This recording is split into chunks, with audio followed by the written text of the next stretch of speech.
Hey, Dee, did you see that email we got last week from Buzzsprout?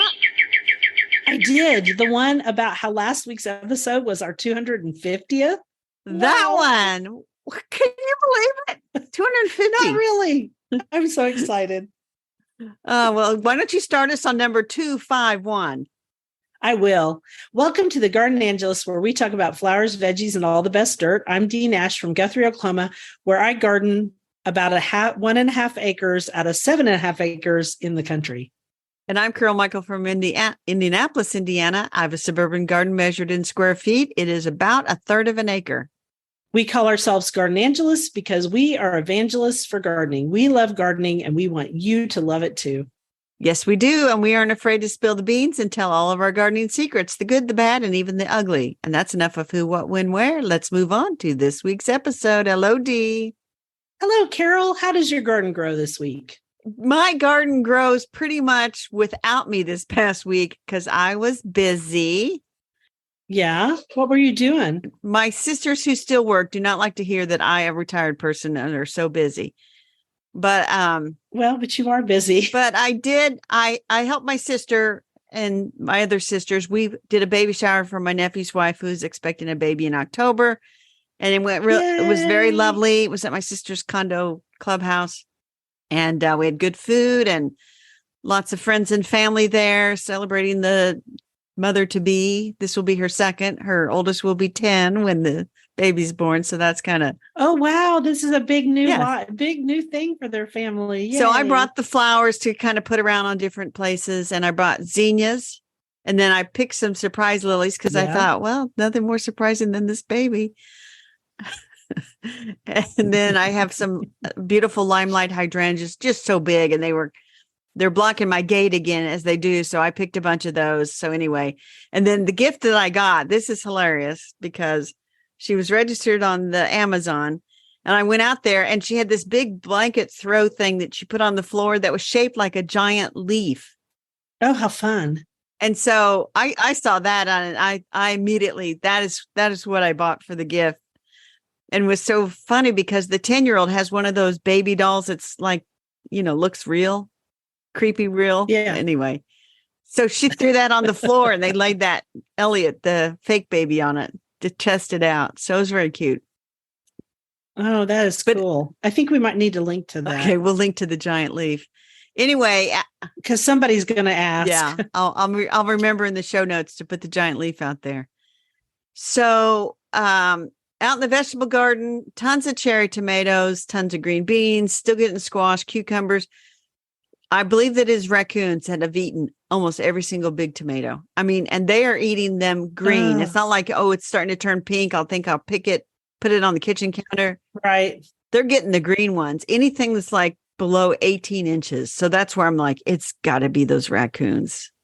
I'm disgusted by them. It's got to be. I'm disgusted. But anyway, I do not like raccoons. I don't either. Everything else is good out there. The weeds are flourishing. How about your garden? Yes, they are. So it was hot in my garden for about 3 weeks, and I didn't do much. So last weekend on Saturday, it stayed cloudy. It was still pretty hot and it was humid, but it stayed cloudy all day. And I went out there and I battled the Bermuda grass in my front garden bed. And I did a bunch of stories on my Instagram, and that made me decide that I'm going to do a blog post about it. I'm about to choke, so I may have to get off for a second. But anyway, I also fed some of the roses and I mulched, and I did a couple of reels showcasing my favorite plants. Well, that is wonderful. And I did see some of your stories with the Bermuda grass, and I'm like, I am so thankful that I do not have Bermuda grass here. I have other tough grasses, but nothing that's horrible like Bermuda grass. I bet you are thankful you don't have Bermuda grass. It is. It looked. I mean, I have my weed crosses to bear, so to speak. Thistle. Yeah, but that Bermuda grass it's the one thing I get asked about on garden coaching deals, because I'll walk up to somebody's house and that's what they use for turf here. Is Bermuda grass. And so it climbs into their beds and it loves that rich soil. Oh, I bet. And so it just makes a really good Bermuda grass garden bed if you aren't careful. So I think I will write about it And people think if you just pull off the top of it, that kills Does it. not. Oh, no. Au contraire. Oh, contraire indeed. No. Yeah, it's like thistle. And I wrote a blog post about good Yeah. seedlings and bad seedlings last week. You'll have to read about the thistle root network that exists under my garden. Yeah, like bindweed. I mean, that's another one that just has roots to nowhere. Oh, and my sister-in-law sent me a picture of this garden that she's trying to restore for her daughter at her house. And she sent me a picture of this plant. And I said, oh my gosh, that's trumpet vine. Oh no. And so I was like, oh, and she goes, what do I do? Do I just cut it off? And I was like, oh, there's a lot of things to do, but it's just how much do you want to battle it at a rent house? Yeah. Yeah. So there you go. I battled the Bermuda grass. It did not win. And I'm going to talk about my favorite flower in a minute. And that was when I did the reel on. Okay. Well, this is my favorite for this week. Let's do playing favorites, our new segment. So you go first. You've done the teaser. Mine is Meteor Mix Zinnias. Those have just been fabulous. They have that little center where their petals kind of curl in and it looks like a little firework. Cool. Or like a meteor, I guess. They say that it comes in a variety of colors, but my particular mix, which was from Eden Brothers, it's purple, pink, and red. And it's like the best red that you ever saw, real red, not a weird red. It's very pretty. And so it was just beautiful. And I've really enjoyed them. And they do get a little mildew as zinnias do, but it's not that bad. They look really good. What's yours? I linked over to your story to see you, and it's very lovely, or your reel. Yeah, they're beautiful. Mine is the Van Gogh Fantasy Mix Sunflowers from Sunflowers by Steve. So I planted them all along the fence. Mm-hmm. I was kind of complaining they were all facing the wrong way. But anyway, they're just a little bit past peak, but they're still standing tall. And, they're starting to droop and do that aging thing. And I think that they look wonderful even as they age. I do too. I love sunflowers as they age. I think they're beautiful. As Helen Dillon said on something, it's a sin for a flower to age badly or something like that. That's not the exact quote, but that was on an episode of Gardener's World a long time ago, and I never forgot it. Well, the sunflowers, they are aging quite gracefully, and to me, they look amazing. Yeah, mine are too. And I'm actually going to save seed from mine. And they're the only sunflowers that are blooming. They had a rough start because I put them in those beds where I put that burned potting soil. That was a bad choice. And I've learned from that mistake, and I will amend those beds within an inch of their lives this year to try to get it back. But they're still bloomed, and the little faces were extraordinary. So I'm going to save all that seed and then resow it in the spring. Yeah. I'm also saving seed from my shishito peppers because they were hard to find this year. And so I decided to save my own seed. Very nice. Well, that's the favorites. Let me do the quote and take us into our flower topic. I'm kind of excited this week. I haven't talked to you all week. I know. So it's been my experience that you can nearly always enjoy things if you make up your mind firmly that you will. And that was Lucy Maud Montgomery, author of Anne of Green Gables. I think she's right. I think a lot of, life is about attitude. In fact, Megan and I talked about that this morning. So there you go. There you go. So our flower for this week is one that is my favorite. And, I didn't know that it was Gina. Oh, wow. Okay. So we're going to talk about Phlox paniculata Gina, and I forgot. And Gina, I didn't realize is the 2024 perennial of the year. It is a great little phlox. Yes. Do you grow it? If I do, I don't know that I do. That is the Perennial Plant Association has named it the perennial of the year. The reason, I have Phlox paniculata, just kind of comes up here and there, purple and white, and I never kept track of what I was planting. So some stuff has died and some stuff is living. But anyway. So can I talk a little bit about the differences about Gina? Sure. Because Gina is different from my other. I have a lot of Phlox paniculata. I have a bunch of varieties. It is a great plant. for sunny areas and partially sunny areas in Oklahoma. So, you give it just a little bit of water consistently, and it does really, really well. But Gina is different. And I remember years ago, Peggy Gregory was working for American Beauties. And I was I think it was either a Gardencom thing or a bloggers thing. And I don't remember which one it was, but they gave us samples of Gina in these little bags to take home. Right. And it was just barely on the market. And it was interesting because Peggy showed up with all these bags, and it was kind of overwhelming. And I really like Peggy. She's one of my favorite people. And I walked out there and I was like, do you need some help? And she goes, yeah. And so I helped her unload all those bags. And then other people joined in too. And so the point of that is I got 2 Ginas, not on purpose, but I did. Very nice. And that was the beginning of my Ginas. And so I have Ginas in, I'm thinking 1, 2, 3 spots. I went on and bought some more of them. I think I bought them at High Country Gardens, but I'm just guessing off the top of my head.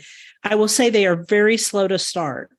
They are harder to get established and going than any of my other phlox. Everybody else just kind of takes off. The reason that they're so important is that they have very tiny florets. And each one of those tiny little florets has a lot of nectar in it. So they are considered one of the best of the phlox paniculata plants for pollinators. Very good. Because they have more nectar per bloom deal. So inflorescence is probably the right word. So anyway, fabulous little plant. It is an interesting shade. I'm looking at it right now. Kind of an interesting shade of, I'd say, lavender purple, pinkish purple. It's kind of nondescript, but it's the first one in my garden to bloom, and it's still blooming now. So does that tell you how long it blooms? That blooms a long time. And I'm sitting here thinking, well, the phlox that I have is a purplish color. It might be Gina, but I couldn't really say. If it has little tiny florets, it's Gina. And were you at that one with me? Which city was it? I don't even know where we were. I'll be honest. I don't even know where we were. I don't remember things the way I used to. Anyway, Gina's great. Other phloxes are great. And you were going to say a little bit about the meaning for phlox, which I love. Yeah, I looked up the flowers and their meanings by Karen Azoulay, that book we talked about several weeks ago. So phlox means unanimity, which is the state of being in opinion or resolution unanimous. And so... yeah, agreement. Yes. So, and the name phlox comes from the Greek for flame or light, she writes. And she said some of the intense colors, the best for intense colors, according to this author, are Starfire, which is a crimson color, Prince of Orange, and Velvet Flame. And she says, superstition says that singles looking for love should plant this delicate flower in their garden or bring it into their home. So there you go. There you go. Looking for love. So grow phlox. When you're going to grow phlox paniculata, the question is, do you go with older varieties or newer varieties? We're going to do pros and cons. And the big pro of newer varieties is phlox paniculata. They're mildew resistant. Yeah, mildew resistant. It's terrible with mildew. The older varieties, especially, they breed that out of newer varieties. Especially Mount Fuji, that white one, which I used to grow. It had terrible, terrible mildew. Whatever my pass-along phlox is, it doesn't get mildew except for in a really, really humid year. And even this year, it's doing okay. But one of the things is I would not plant older varieties in partial shade, because if you do, you're going to have more mildew, because partial shade always does more mildew.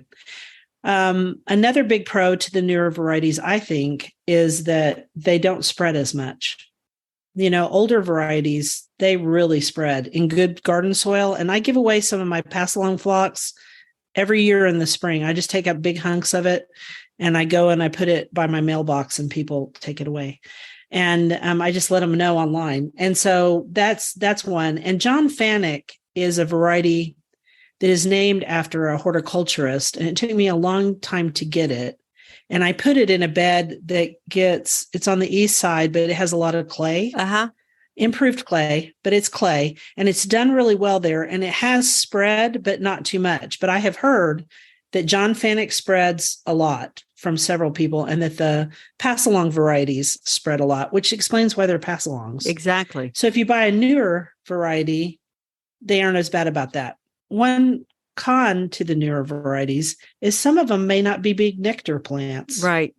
That is true. So I would check. Yeah. Before I bought it. Yes. And so if it's a big deal to you and to you listeners to have good nectar sources, that is definitely something that you should check out before you buy a newer variety. Can you think of anything else? Well, I was going to say that I have figured out that the white phlox that I have in my garden, I'm pretty sure is the variety David, which is quite everywhere. Yeah. It's been there for it's been out for a long, long time. I can't grow David to save my life. I don't know what it is about my garden, but David hates it here. But there are some other newer varieties of white phlox. I have one called, I didn't look it up beforehand, but it's like cherry something. And it was a proven winner's plant. It stays quite short. That's another thing about newer phlox. Some of them are shorter. They have, more compact plants. Some are taller. This cherry one, I think it's cherry sundae or cherry vanilla. Anyway, it does not have nectar. I'm sure of it because it was sent to me as a trial plant. I stuck it in the ground. It just sits there and nobody's ever on it, ever at all. And then newer varieties sometimes have really great colors. Like I just bought Cover Girl, which is part of that. It's girls series, and it is beautiful. And it also has markers so that pollinators know where to go. What color is it? That's another thing. It is a beautiful lavender color. Cool. With markers. It's got trails. I don't know. What do you call that? Whatever. Tracing markers, whatever they're called. Guides, I don't know. See it. There we go. It's called Cover Girl, and it's lavender, and we can probably link to it. Yes, we will. And then you listed luminary ultraviolet phlox. That's the one I bought because of the king, because I was in his garden and I thought it was just an extraordinary color. And then I got back, I found out what the color was. They found out for me because they're really nice over there. And we don't have it here because, we aren't in England. But we have luminary ultraviolet, which is the same color. That thing it's beautiful. It stands out. In fact, it's bloomed. It bloomed and then it was done. And I thought, okay, it's done. And then it started blooming again. So it must be a rebloomer, which is weird. That is weird. I'm going to check that one out. I need to probably beef up my phlox paniculata because I just kind of let what grows grow. And I'm down to like white and a light purple, and none of them's going to knock your socks off at all. So I think I should invest in some brighter colors ones. I think luminary ultraviolet would be one. And Cover Girl's beautiful too. They're just beautiful. Okay. So, well, the other thing we should say is negative. They will grow in partial shade. Yeah, they will. And so as my garden gets a little bit shadier, this would be a good one for me to start adding in.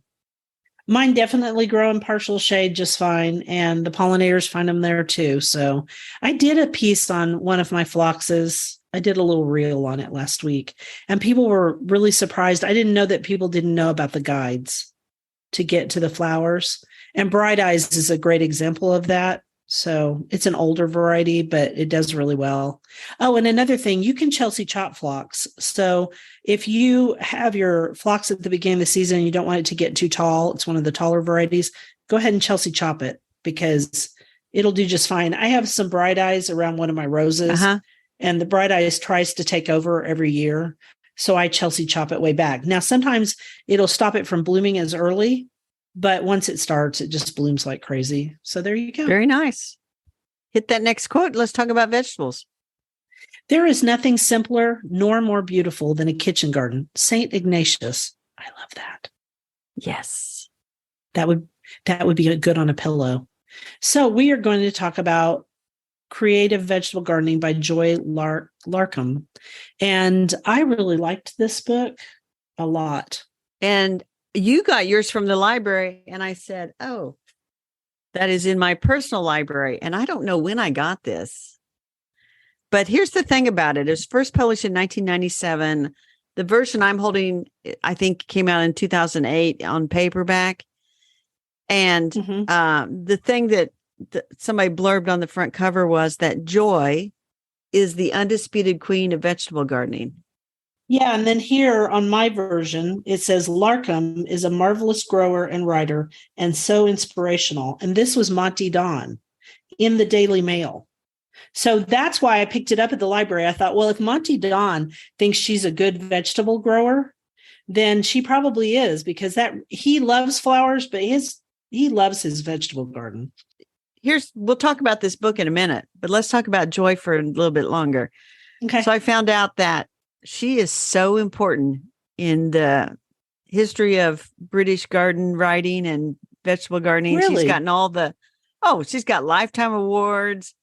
And the Garden Museum did a small display earlier this year called Joy Larkcom, the Queen of Vegetables. And then I'll link to a nice article in The Guardian, which talks about her earlier days. She's currently 87 years old. Wow. But she and her husband used to travel the world looking at vegetable gardens. And so the reason we wanted to highlight this book is because the creative part is definitely there. And I read through this thing and I could not believe, have you ever seen ground covers mentioned in a vegetable gardening book? Not really. No. And I'm not talking cover crops, but she's got some great ideas about how to make your vegetable garden prettier. More beautiful. Because last week we did Sarah Raven's book that's new this year. And I felt like this book, if you were a beginner, no, not a beginner. If you were mid-level and above, I felt like this book put in very simple language, very complex ideas about making your garden more beautiful, like edging. She spends a whole section on edging, beautiful edging for your vegetable garden. In other words, you know how you call yours the vegetable garden cathedral, right? Yes. That's how she treats vegetable gardening. Yes. It really gives me tingles. So this is the time of year I feel like, the other day I did map out and say what's in every bed so that I can practice crop rotation. So people, you aren't going to remember in the spring exactly which bed had which vegetables in it. So write it down. Write it down now. And then ordering seeds. Here's the other thing. They said that she was the one who brought rocket to England. Really? Arugula. Arugula. There were 3. Bok choy, arugula, and something else. She was instrumental in getting those introduced into British vegetable gardens. Do you know if she ever met Rosalind Creasy, who's, the Californian version of this? She's the one who started us all gardening in our front yards. I'm going to suggest that their paths may have crossed. They had to have crossed, right? I mean, I can't see how they didn't, because at the same time this lady was doing what she was doing, Rosalind was digging up her front yard and turning it into a vegetable garden for her in the neighborhood. I thought of her, and I thought of another friend of ours. Oh gosh, who I admire so much, but her name escapes me right now, but she's from back east. Same age group, also did beautiful vegetable gardening. I'll think of it and I'll give you the information for the newsletter. It'll be a tease. Okay. But anyway, I think that her book, this Creative Vegetable Gardening, if you can get good used copies, is what you're going to be able to find. Get it. This is a book that, going through this in the wintertime especially, I think you will have a much better vegetable garden the next year if you incorporate some of her ideas. Yeah, I think so too. I think it's dreamy. It's a dreamy book. It is. And by the way, which is yes. She's reaching over to her table as we speak. Also in my library is Joy Larkham's book called The Organic Salad Garden. So this is... Oh, I want that one. Yeah. I want that one. You don't have it. Because I love salad gardens. I don't have it. You have more books than I do. I have way too many books. This one is... one is really just about growing. She's got other vegetables in there, but a lot of lettuces and probably rocket and things like that. This book came out this is the paperback, 2001. Yeah, it's 2001. So anyway, there you go. So I want that one too. I'm going to go back and find that one. But I would say books like this. So this segment is really about using the best ideas from books that we love to plan your best garden, especially the vegetable garden. And my potager I love very, very much. And it got hit hard by the fire. That fire swept right down through my tomato plants and then, burned up all my containers. And then it swept over my potager and burned up half of my lavender. And then some of it came, oh, well. Anyway, so the point is, it just doesn't look that good. You know what I mean? This year I've looked at it and I'm just like, I've taken some creative pictures of it, but I'm going to really work on the soil this year in the fall. And I think I'm just going to grow lettuce and radishes in my 2 raised beds. I mean, my cold frames. They're raised beds too, but they're cold frames. And I think what I'm going to do is just give my poor little garden a breather. That's a good idea. And then decide if I'm going to replace that lavender on the one side, because my green beans got eaten up terribly by everything from flea beetles to caterpillars to grasshoppers. It felt like it was a very like nothing was strong enough to repel anything this year. Yeah, and although I did get tomatoes, insects will go after weak plants. So I will say, and I think they were weak. If you go out to social media, this is when people are like, "Look at my fabulous harvest," and then if you didn't have a fabulous harvest, you feel bad, or they're putting out there and saying, "Right, how's everybody's cucumbers doing? Mine suck," or something like that. And so the thing is, no garden is good in every vegetable every year. It's like it's a good green bean year, it's a bad green bean, so don't get discouraged. You've got to find beautiful books like the Creative Vegetable Gardening and look through those. And you're right to spend time thinking about the soil. It's all about the soil, Dee. It is. It is. And I'm convinced that arborist chips are the way, as they would say on The Mandalorian. I think they are the way. And I think what I'm going to do is I'm going to go out there about now, because I'm about done with my summer stuff, except peppers. And I'm going to just lay a good layer of compost on top of that soil. And then on top of that, I'm going to put arborist chips, and I'm going to let all that rest all winter long. Sounds wonderful. And then I'll decide what I'm going to do in spring. So, and then I'm going to dream, and I'm probably going to get out Rosalind Creasy's books too. Don't you already have those in your library? I do. So I'm going to get them. Oh, you're going to get them done. Because I haven't thought about them. Yeah. I haven't thought about them until I looked at Joy's book. And then I was like, oh my goodness. Yeah. The information in here is really great. So there you go. Well, hang on to that thought, because there's another book here. Let me do the quote. I know. Next to trying and winning, the best thing is trying and failing. Also, Lucy Maud Montgomery from Anne of Green Gables. And that's true. You know what they say? You miss 100% of the shots you never take. Right. So I think everyone should get out there and try, and don't feel bad about failing. I fail things. And this has been the beginning of this zinnia year was terrible, but finally everything's come into its own and is going better. So we're going to talk about this book that we asked for because we thought it was it was an interesting premise. And I'm going to walk to my living room, and you're going to start because I got to get my book. So the book is The Garden Maker's Book of Wonder by Alison Valen Kostovic. She is the creator of Finch and Folly, which you can follow on Instagram. And we put links to bookshop.org and also to Amazon. But the subtitle is 162 Recipes, Crafts, Tips, Techniques, and Plants to Inspire You in Every Season. And it is from our friends at Story Publishing. Yes, and we asked for it. Allison is on. Did you say that she's on Instagram? Yes, as Finch she has and a Folly. big account. Yes.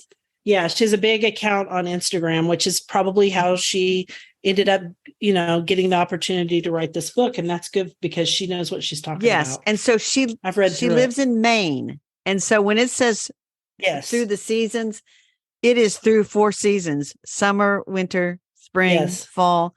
And so it's organized that way. So you can go to the spring in the beginning And she covers the same topics for each season. She covers growing your world, vegetables, herbs, recipes, body care formulas, crafts and projects, bird friends, and foraging. She does it all.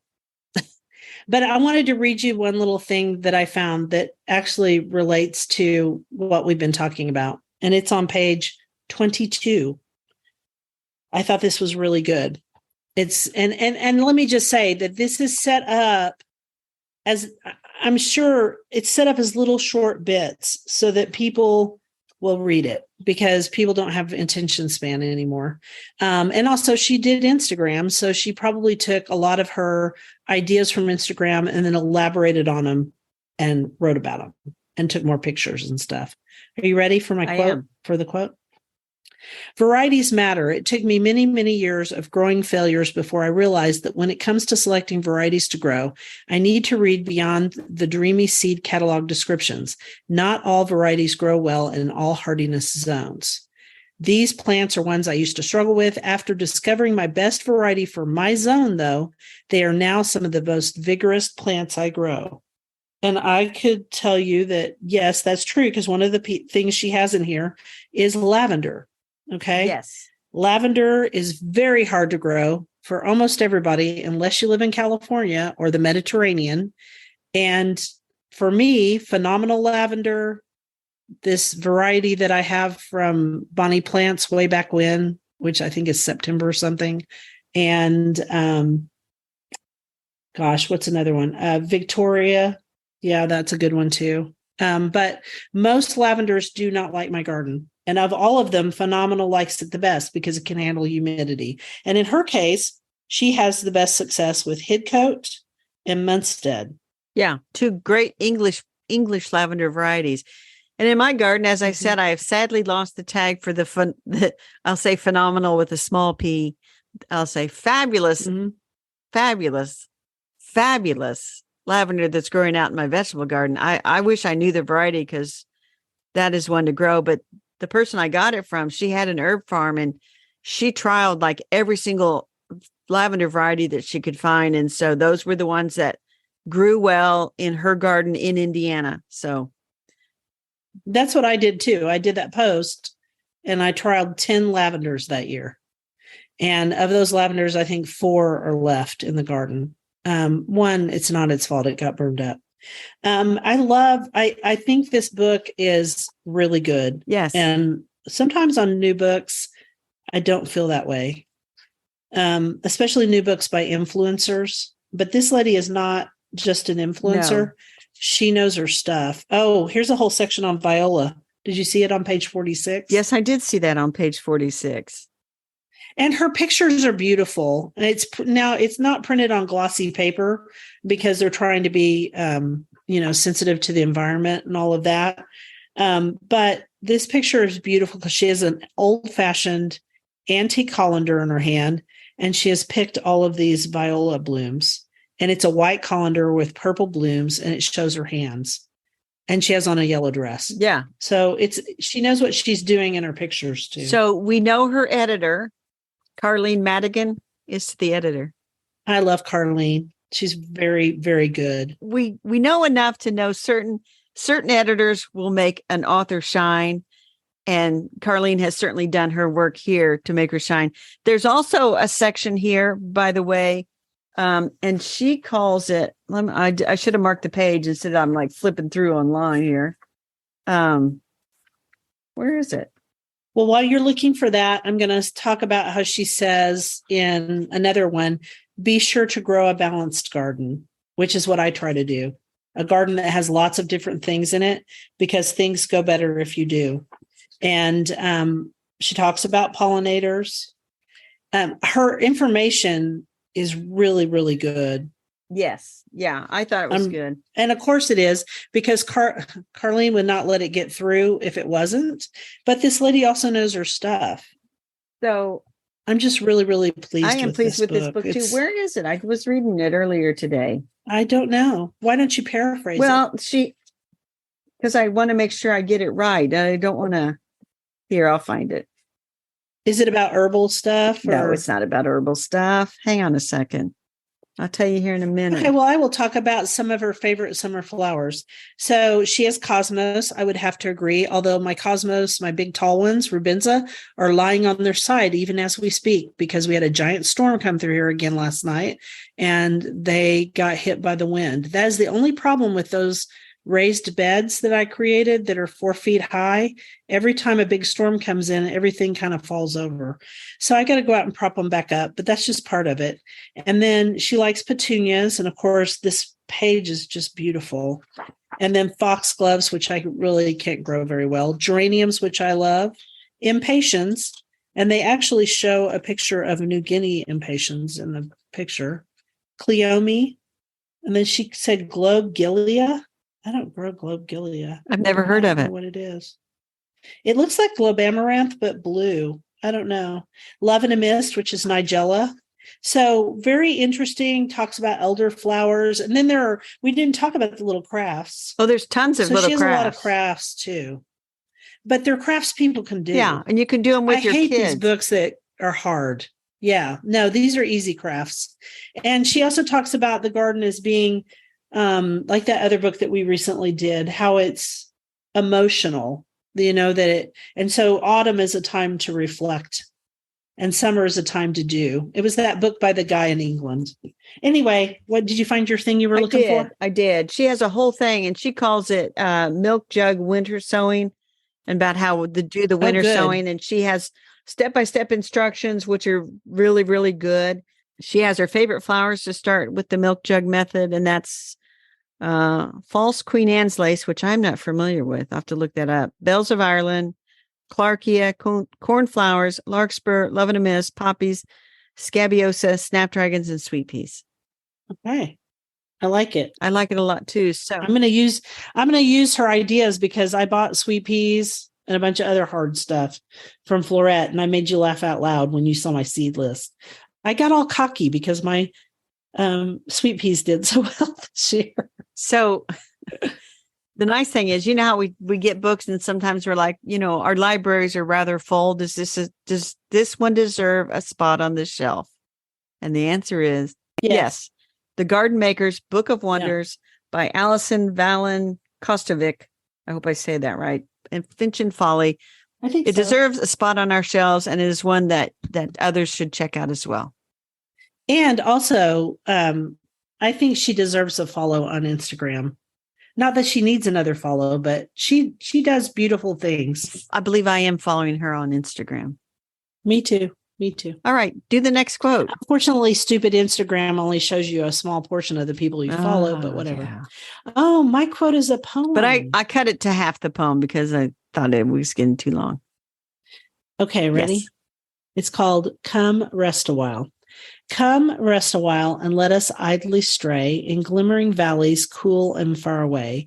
Come from the greedy mart, the troubled street, and listen to the music faint and sweet that echoes ever to a listening ear, unheard by those who will not pause to hear. So that's half the poem. And it's also by Lucy Maud Montgomery. And it's beautiful. We had a theme. So we're going to briefly mention that the Garden Media Group, who does a lot of, they come out with a trends report every single year. And they introduced the 2024 trends report at Cultivate over in Columbus, Ohio in mid-July.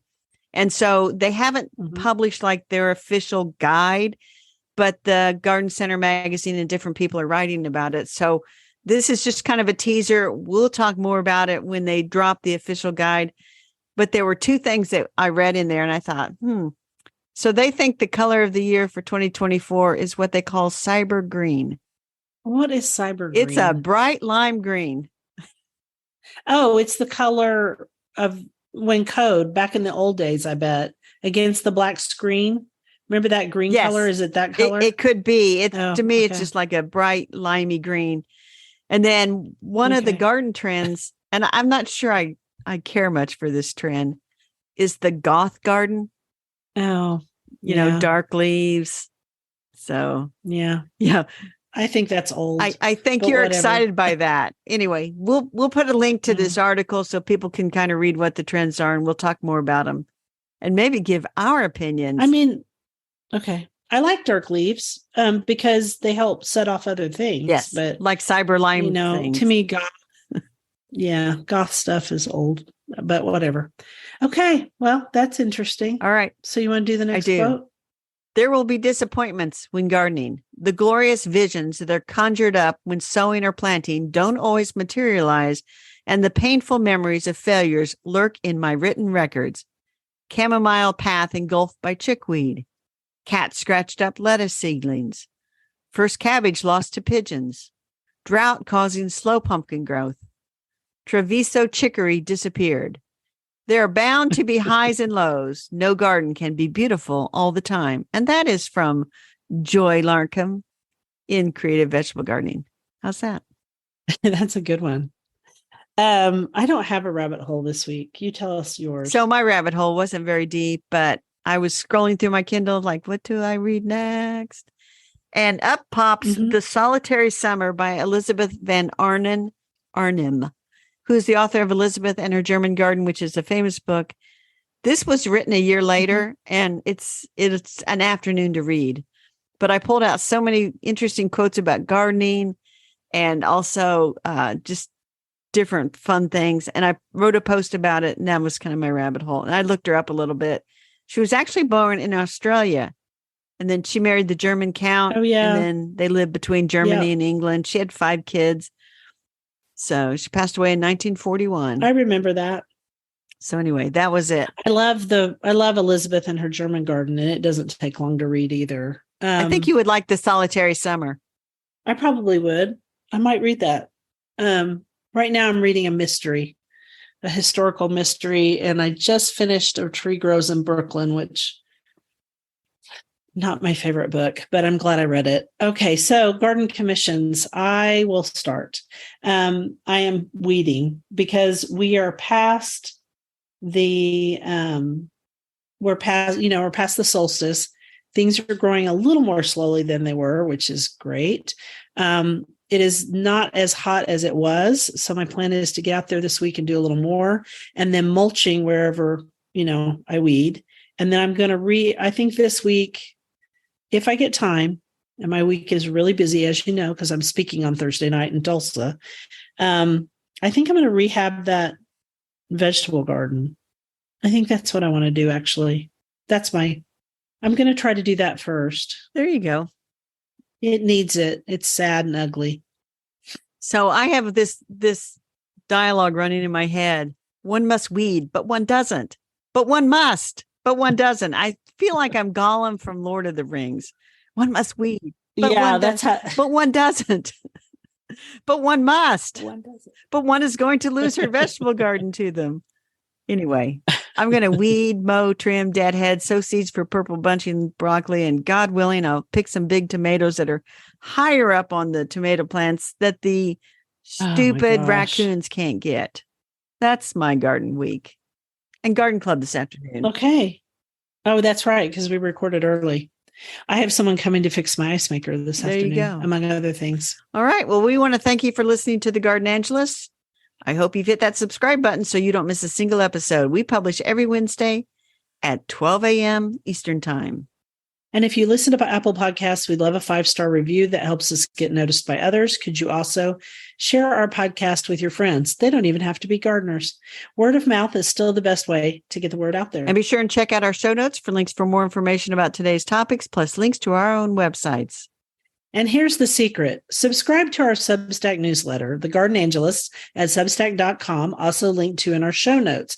If you do, you get a link to listen to the podcast a day early, and you also get more information. That's right. And if you want to help support us, use those affiliate links. If you purchase something after clicking through on them, we're in a small commission and it costs you nothing.